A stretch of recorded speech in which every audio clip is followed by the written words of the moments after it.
The crack of a rifle split the Wyoming air like thunder, and Emma Richardson's heart stopped dead in her chest. She threw herself over her two children, pressing their tiny bodies into the dirt, convinced this was the end. But when she looked up, gasping for breath, she saw only a wild turkey hunter disappearing over the ridge. Not bandits, not killers, just a man hunting dinner. But for Emma, every sound was death now. It was spring 1873, and her husband Thomas had been in the ground for 7 months. 7 months of watching her children's cheeks hollow out. 7 months of stretching a handful of beans across 3 hungry mouths. 7 months of wondering which would kill them first, starvation or her own failure as a mother. The pantry held nothing but moldy flour and broken promises. "Mama, I'm hungry," 6-year-old Sarah whispered, her voice so small it barely registered above the wind. Her brother Jacob, only 4, didn't even speak anymore. He just stared at Emma with eyes that had seen too much suffering for someone who should still believe in fairy tales. Emma smoothed her daughter's tangled hair and lied through her teeth. "We'll have something soon, sweetheart." But there was nothing. The drought had murdered their garden. Thomas's pocket watch, sold. Her wedding band, sold. Every single item of value they'd ever owned, sold, sold, sold. And still, her children were starving to death in front of her eyes. As the sun climbed higher, Emma made a decision that ripped her soul in half. She would walk to Sweetwater Junction and beg Reverend Walsh to find homes for Sarah and Jacob. Better they live with strangers than die with their mother. Better they hate her for abandoning them than love her as they starved. She packed their few belongings into a cloth sack, her hands shaking so badly she could barely tie the knot. "We're going on a journey," she told them with manufactured brightness.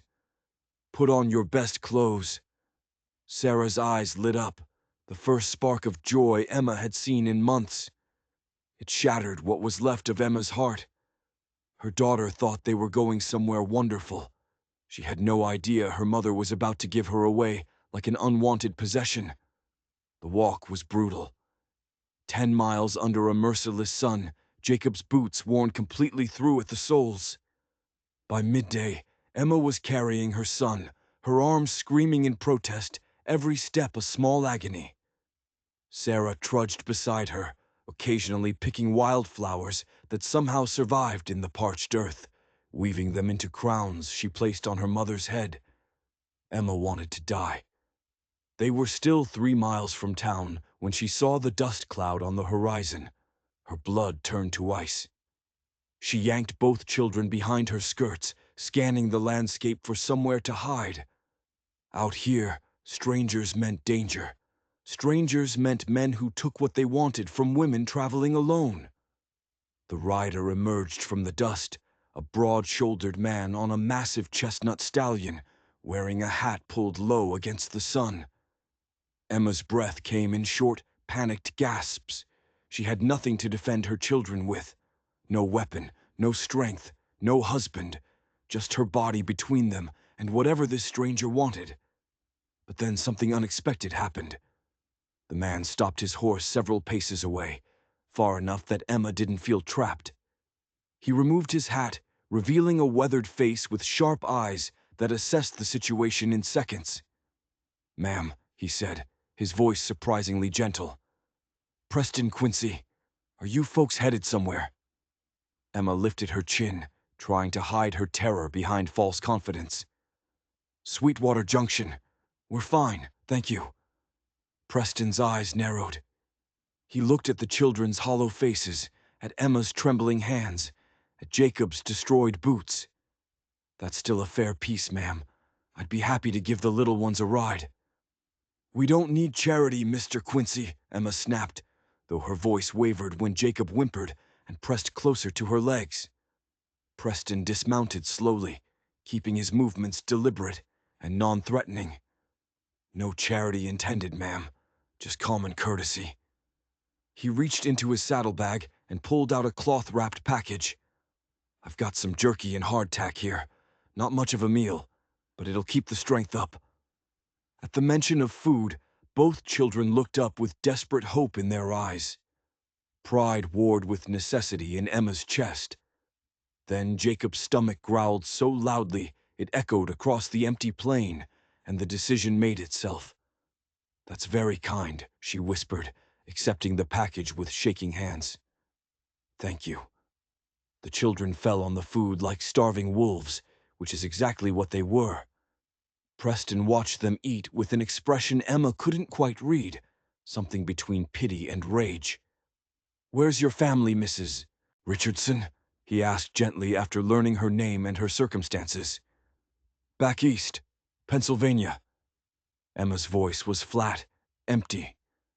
"They disowned me when I married Thomas. He was beneath my station, according to my father." Preston nodded slowly. "And what takes you to Sweetwater Junction today?" Emma looked at her children, making sure they were distracted with their food before she spoke. "The Reverend there.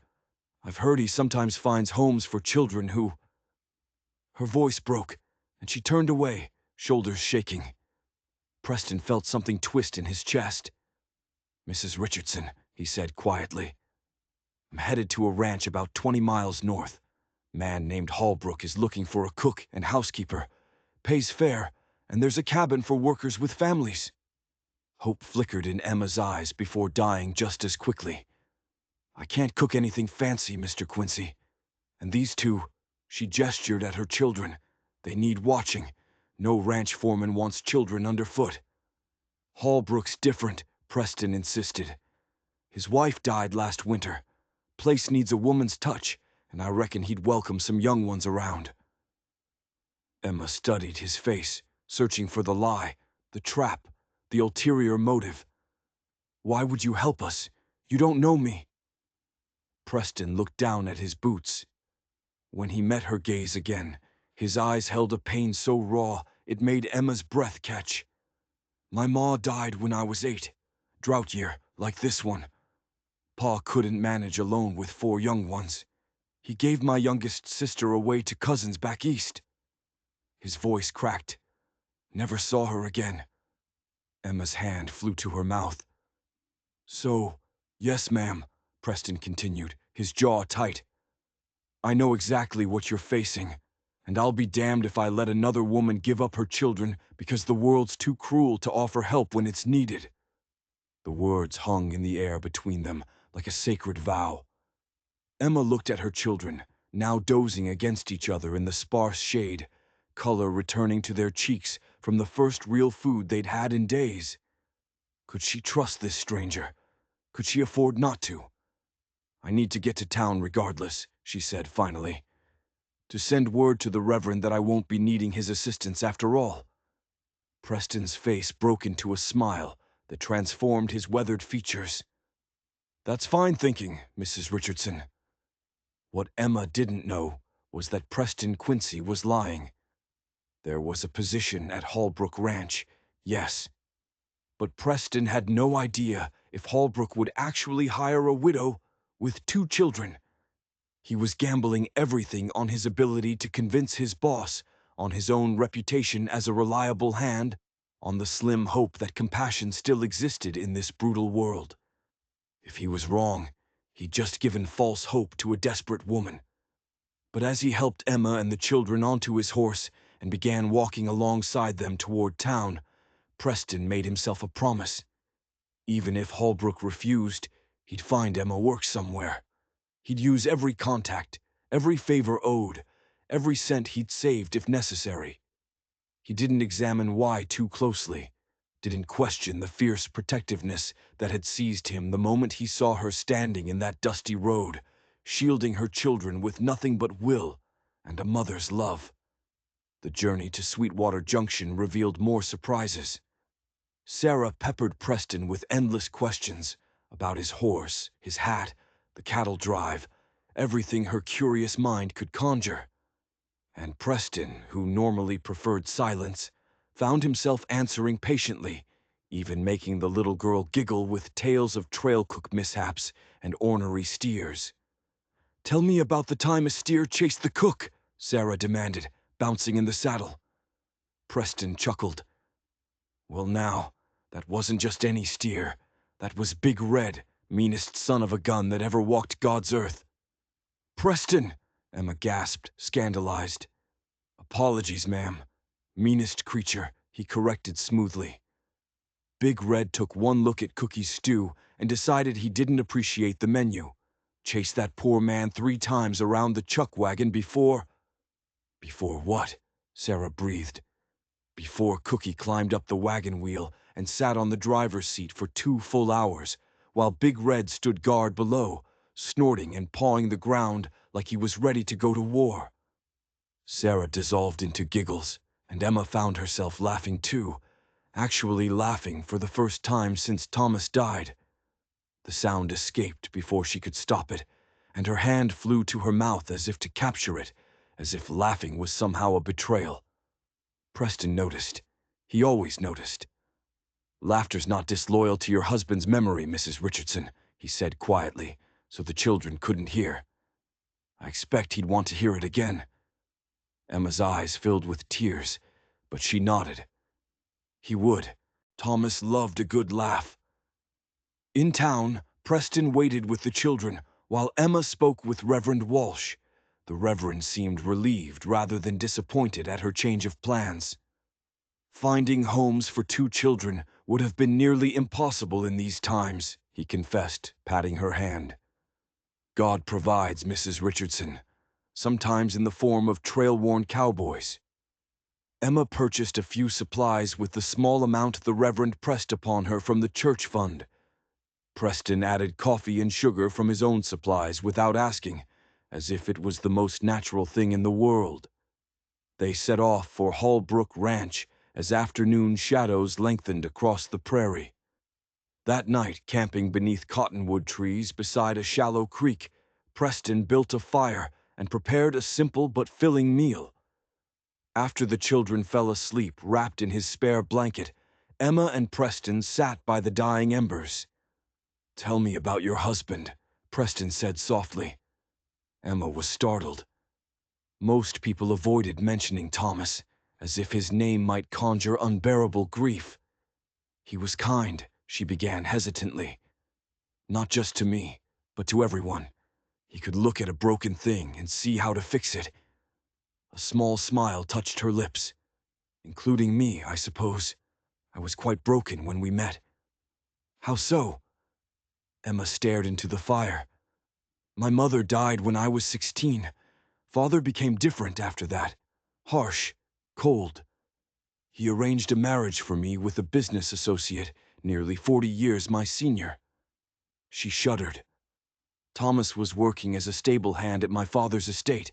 He helped me escape the night before the wedding. Preston whistled low. Brave man. Foolish, perhaps, Emma admitted. We had nothing, but Thomas said love and hard work would see us through. Her voice caught. And it did, until the fever took him. Preston was silent for a long moment. My ma used to say, the measure of a life isn't in its length, but in its impact. Sounds like your Thomas lived a full measure. Emma nodded, tears spilling down her cheeks. He did. And what of you, Mr. Quincy? She asked, wiping her eyes. What's your story? Preston chuckled. Not much to tell. Boston-bred boy who couldn't stomach city life. Fought for the Union, then headed west when the war ended. Been riding the trails since. No wife waiting somewhere? Emma asked, then blushed at her boldness. No, ma'am. Never found a woman willing to put up with a man who's gone more than he's home. His eyes reflected the firelight as he looked at her. Though lately I've been thinking on settling somewhere. Man gets tired of sleeping under the stars every night. Something passed between them in that moment, a recognition, a possibility, a dangerous hope that neither was quite ready to name. The next day's journey brought them to Hallbrook Ranch by late afternoon. Emma's panic rose as they crested the final hill and saw the spread below, a substantial main house, several outbuildings, corrals with horses, and vast grasslands dotted with cattle. Mr. Quincy, I'm not sure. Preston, he corrected gently. And you'll do fine. Holbrook's a fair man. Emma, she replied, if we're to be using Christian names.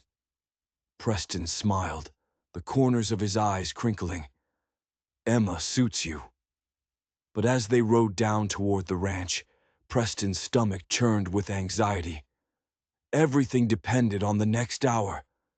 If Holbrook refused to hire Emma, if he turned them away, if Preston's gamble failed. Robert Holbrook emerged from the main house, a barrel-chested man in his 50s with a booming voice. Preston dismounted and explained the situation quickly, keeping his tone casual, as if helping desperate widows was something he did every Tuesday. Holbrook listened, his eyes moving from Preston to Emma to the exhausted children. Then he did something that shocked everyone. He smiled. My Beatrice kept a cabin ready for when we hired help with families, he explained, gesturing toward a small but solid structure near the main house. Been empty too long. Does my heart good to see little ones here again. Emma could barely breathe as Holbrook showed her inside. The cabin was simple but sound. 2 small bedrooms, a main room with a cook stove, a table with 4 chairs. She ran her hand over the smooth wood, imagining her children eating regular meals here, growing strong, being safe. The position is yours if you want it, Holbrook said. Meals for the hands, keeping the main house, mending. Nothing you can't handle, I'd wager. Thank you, Mr. Holbrook, Emma managed, her voice thick with emotion. We accept gratefully. Holbrook nodded, clearly pleased. Then he turned to Preston. You staying on or heading back to your drive? Preston hesitated, looking at Emma. The boss gave me a week to scout. I could stay a few days, help Mrs. Richardson get settled. Emma felt a curious mixture of relief and something else she couldn't quite name. That would be very kind. What Emma didn't know was that Preston's boss had given him 3 days, not a week.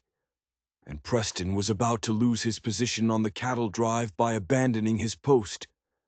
But as he watched Emma's children explore their new home with wonder in their eyes, Preston knew he'd made the right choice.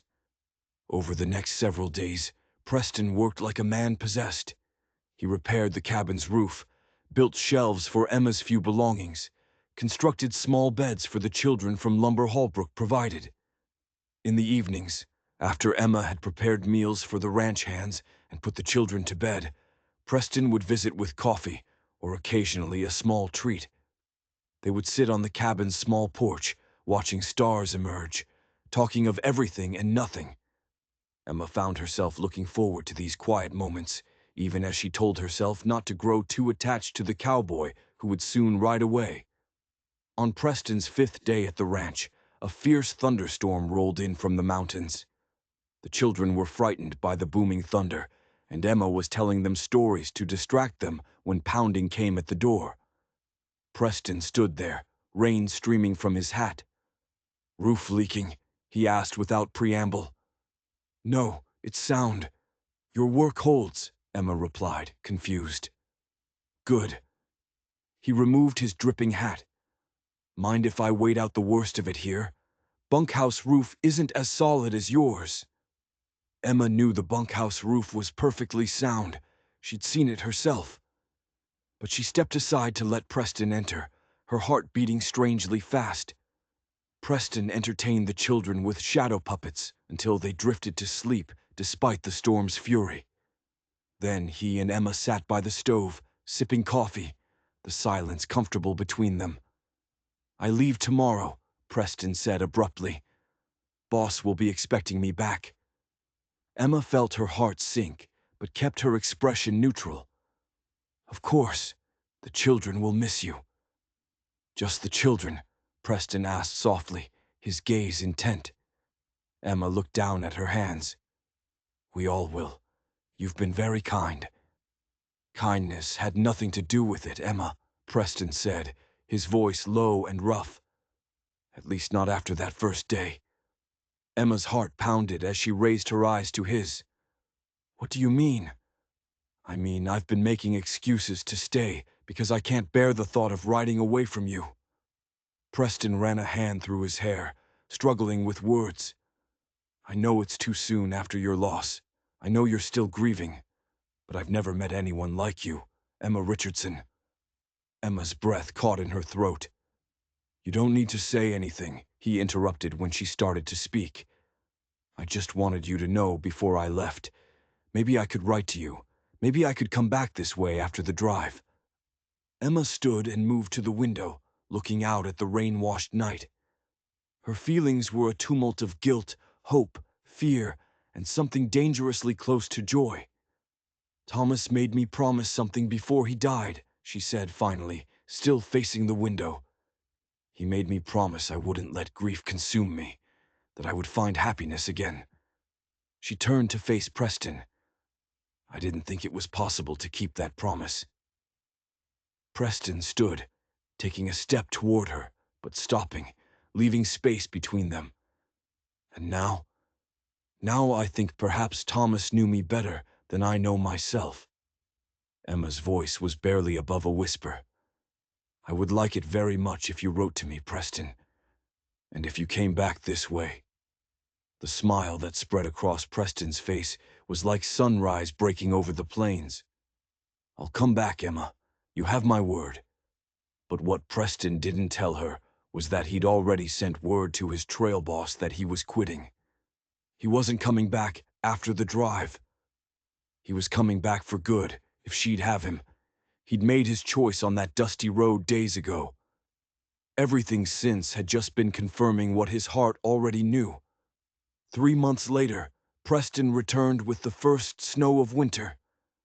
By then, Emma and the children had transformed the ranch. Sarah helped collect eggs from the henhouse.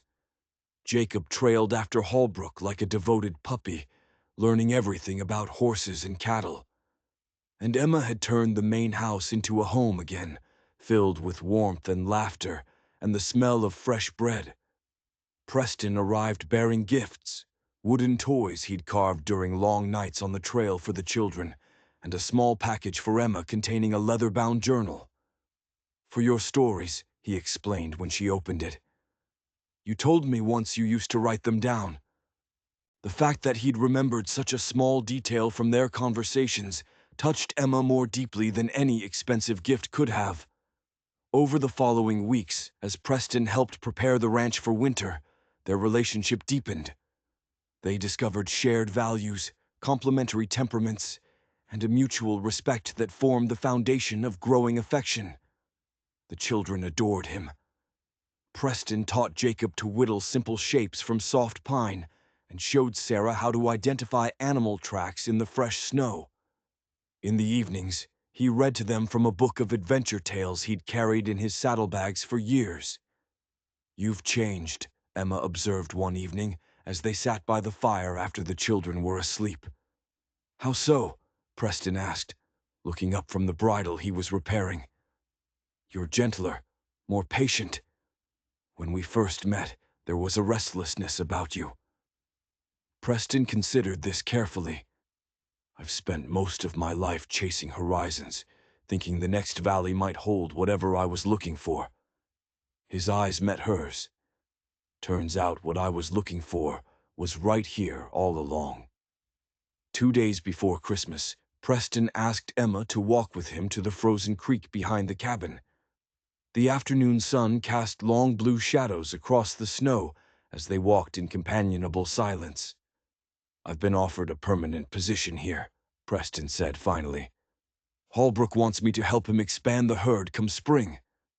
That's wonderful news, Emma replied, genuine pleasure in her voice. The children will be overjoyed. And you? Preston stopped walking, turning to face her. Emma's cheeks were pink from the cold, her eyes bright. I'm overjoyed as well. Preston took her gloved hands in his. Emma, I know it's only been a short while, and if you need more time, I understand. But I love you. I love your children. I want us to be a family. Emma's eyes filled with tears that quickly froze on her lashes. Before you answer, Preston interrupted gently. There's something you should know. I'm not asking you to forget Thomas. He'll always be part of you, part of the children. I would never want to change that. Emma squeezed his hands. Thomas would have liked you, she said softly. He would have approved of the man who's stolen my heart. Preston's face lit up with hope. Does that mean— Yes, Emma whispered. Yes, I'll marry you, Preston Quincy. Their wedding was held on New Year's Day, 1874, in the Hallbrook Ranch house. Reverend Walsh rode out from Sweetwater Junction to perform the ceremony. Sarah scattered pine needles instead of flower petals, and Jacob solemnly carried the simple gold band Preston had purchased from a jeweler in Cheyenne. As they exchanged vows before the crackling hearth, Emma felt Thomas's presence like a gentle benediction. She would always love him, always honor his memory. But her heart had expanded to embrace this new love, this second chance at happiness that she'd never dared to hope for. That night, after the small celebration ended and the children were asleep, Preston and Emma stood on the porch of what was now their cabin, gazing at the star-filled sky. I never thought I'd find this, Preston said, his arm around Emma's waist. A home, a family, you. Emma leaned against him. When Thomas died, I thought my life was over. Then when the drought came and the food ran out. She shuddered at the memory. That day on the road, I was going to give up my children rather than watch them starve. And instead you found the courage to trust a stranger, Preston finished for her. The moment you offered to take my children, then said you'd take me too. That was the moment hope returned to my life. Preston lowered his forehead to rest against hers. I knew the moment I saw you standing in that dusty road, protecting your children with nothing but will and love, and that you were the strongest person I'd ever met. I wanted to be worthy of that strength. You are, Emma whispered. Every day, in 1,000 ways, you prove it. Their kiss was gentle, a promise of the life they would build together. But the universe wasn't finished with them yet. Spring came early that year. The land greened, wildflowers carpeted the plains, and Hallbrook Ranch prospered beyond expectations. Emma planted a garden twice the size of her old one, with Preston and the children helping to tend it. Sarah started school in Sweetwater Junction, riding there with Preston when he had business in town. Jacob followed his new father everywhere, learning the ways of horses and cattle. Life was good, better than good. It was everything Emma had never dared to dream. On a warm evening in May, as they sat on their porch watching the sunset paint the sky in shades of gold and crimson, Emma took Preston's hand and placed it gently on her stomach. We'll need a bigger cabin by winter, she said softly. Preston's eyes widened as understanding dawned. A baby? Truly? Emma nodded, her own eyes shining. Truly. Preston let out a whoop that startled a nearby meadowlark into flight.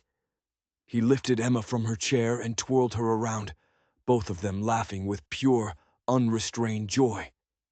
Later, as they lay in bed, Preston's hand resting protectively over the new life growing within her, Emma reflected on the impossible journey that had brought them here.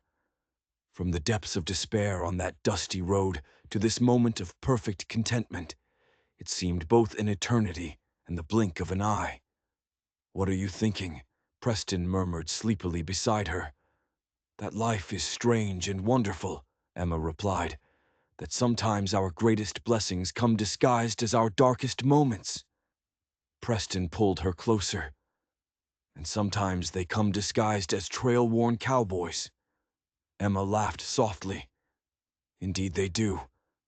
Outside their window, the Wyoming night was alive with the sounds of spring, frogs calling from the creek, the distant howl of a coyote, the rustle of new leaves in the gentle breeze. Inside, wrapped in each other's arms, Emma and Preston Quincy dreamed of the future they would build together. A future born from a desperate plea and an answer that had changed everything. "Take my children," a starving widow had said. "I'll take you too," the cowboy had answered. And in that moment, two broken lives had begun to heal, forging a love that would endure through all the seasons to come.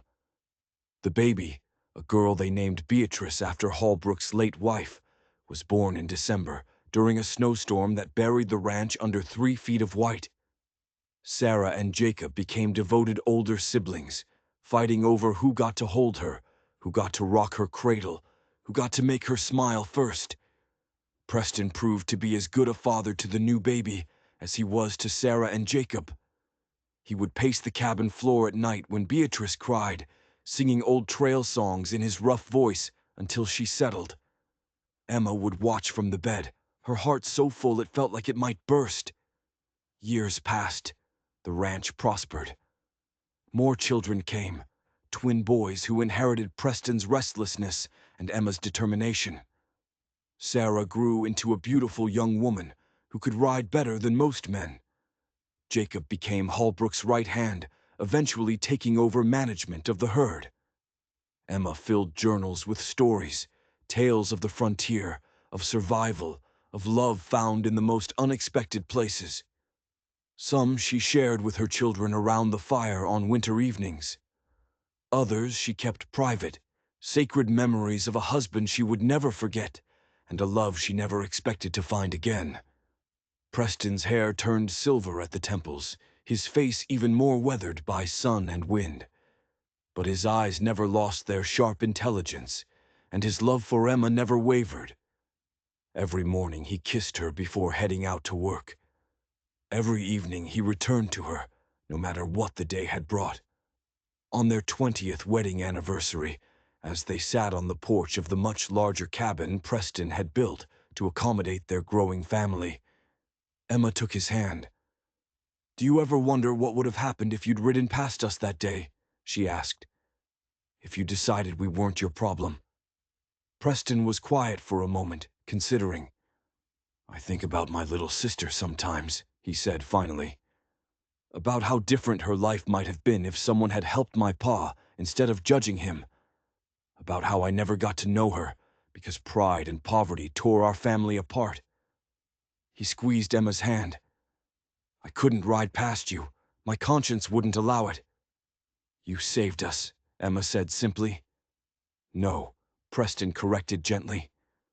"We saved each other. And perhaps that was the truest thing either of them ever said. Because that's what love does in the end. It saves us from ourselves, from our desperation, from our loneliness. It finds us on dusty roads when we've lost all hope. It offers us food when we're starving, shelter when we're exposed, and a future when we can see nothing ahead but darkness."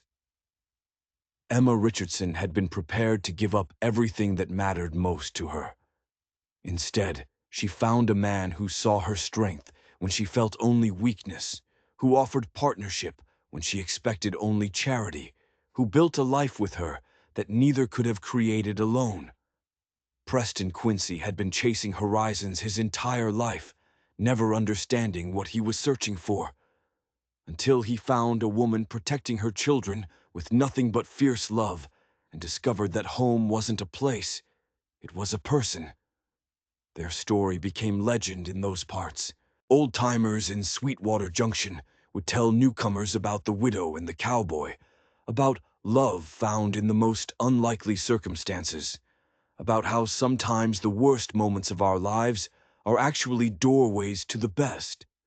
And if you ask whether such love is real, whether such devotion truly exists, whether one moment of compassion can really change the trajectory of multiple lives forever, well, the answer is written in the faces of their children and grandchildren, in the prosperity of the ranch they built, in the journals Emma filled with stories that still make people cry more than a century later. Because this isn't just a story about survival or second chances or frontier romance. This is a story about what happens when we choose compassion over convenience, when we see humanity in strangers, when we risk our own comfort to ease someone else's suffering. Preston Quincy risked his job, his reputation, and his own security to help a desperate woman he'd never met. Emma Richardson risked trusting a stranger when trust was the last thing she should have been able to afford. And together, they built something that lasted generations. So the next time you see someone struggling, someone desperate, someone at the end of their rope, remember Emma and Preston. Remember that your small act of kindness might be the turning point in someone's entire existence. Remember that love often arrives disguised as a stranger on a dusty road, offering food to hungry children. If this story moved you, if it reminded you that hope exists even in our darkest moments, if it made you believe in the transformative power of compassion, don't forget to subscribe to hear more stories like this. Stories of ordinary people making extraordinary choices. Stories that remind us what we're capable of when we lead with love instead of fear. Because Emma and Preston's story isn't just history, it's a blueprint for how we should live today, choosing kindness, offering help, trusting in the possibility of redemption and second chances. Their love started with a gunshot that turned out to be nothing, a desperate walk toward giving up children, and a cowboy who decided someone else's problem was worth making his own. And it ended with a legacy that still echoes across the Wyoming plains, a testament to what happens when we choose to save each other instead of passing by. That's the story. That's the truth. That's what love looks like when it's real. Now go out and write your own.